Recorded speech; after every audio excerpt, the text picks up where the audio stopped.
Hello and welcome to another Demon 212 3DSWare review. Today I'm going to be taking a look at VVVVVV, or however the hell it's pronounced. I don't think anyone really knows. Some people just simply call it VVVVVV, and I think that might have been 7. All I know is some people call it V6 or 6Vs or Vs, or VVV, just things like that. Either way, it's a game that I bought ages ago on Steam for about £3 when it came out. It's since went £1 on Steam sales, and now it's £7.20 on the 3DS store. You do get some new content for that £7.20, but yet again, Nintendo's shop is a little bit overpriced for my liking. I would have preferred this coming out on the Vita, where I probably would have only again paid £4 for it. And the main reason I did buy it again is, as much as I like it on Steam, it's a sort of game that honestly I think needs to be played on a handheld. I think it suits it better. Anyway, apologies for the bleach watch screen at the moment. I'm trying to stop the sun from bleaching it out. Even I've got the blinds and everything closed, and I've got the backlight up.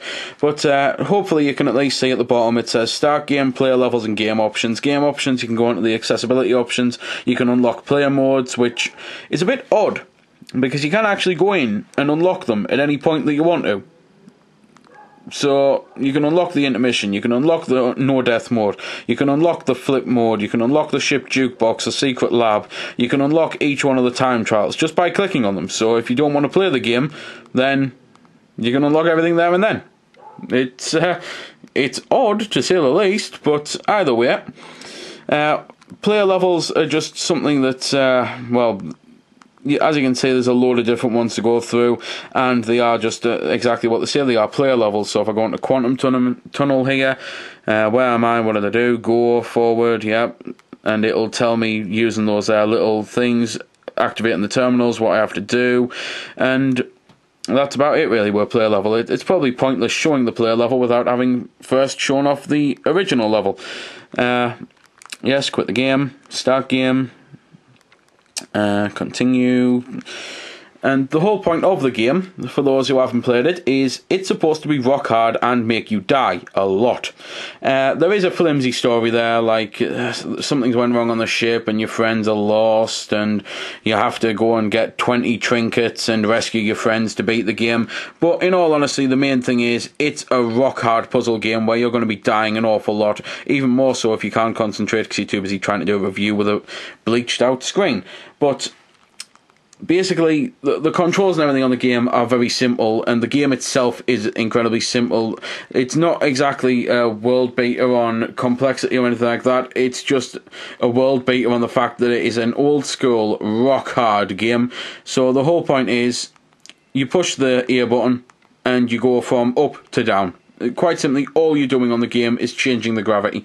You can go past C's, which are checkpoints, you can go past terminals, which will tell you what you're doing or where you're going or anything, and you've just got to make your way through the levels, going to the teleporters to go to the next area, which the areas, by the way, are shown on the bottom screen on the DS version, and therefore you can see what rooms you're in and what rooms next, so you can work out where you need to go, and you just have to collect 20 trinkets and rescue your friends, like I've already said.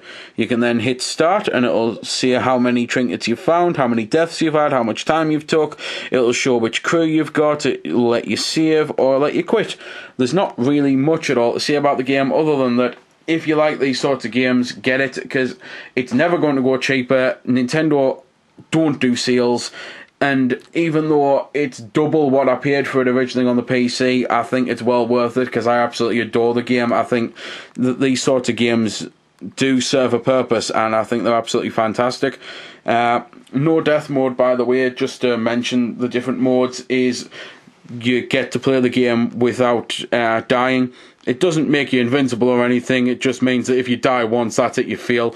And that is a great old school hardcore attitude towards a game. And no death mode, eh? Oh, excellent, that means I'll finally be able to beat the game because I can't die. Oh no, wait, what it means is if I die once, I'll lose. I love that attitude, I really do. I wish more games had it, especially games on Nintendo systems. But they don't, so yeah. The only other thing I can say as well is flip mode is pretty cool. Flip mode is like a mirror mode. It reverses the polarity of the game, so what was up is now down and what was down is now up. So it does pretty much mean that the game's completely backwards, and I do actually quite like that. It's something so simple, but it works really well in how the whole game is played. So that is all I could say though about it, really. It's an excellent game that's rock hard, that's graphically fantastic, musically sounds great. Even though the graphics are simple, they're all bright and colourful, and it keeps changing from yellow, red, purple, etc. So take a look, because it's one of the better 3DS eShop games out, so the 3DSWare games to come out. So there we go then. That's been the review. I hope you found it helpful. I don't score the games because that's based purely on opinion, so instead I'll leave you to make your own mind up. So thanks for watching, and if you've got any questions about the game that I didn't answer in the vid or that hasn't been answered in the comments, then feel free to ask and I'll help if I can. Also, if you did find it helpful, don't forget to check out my channel because there's plenty more like this up there, and don't forget to subscribe because there'll be plenty more to come as well. So until next time, this has been Demon212, signing off.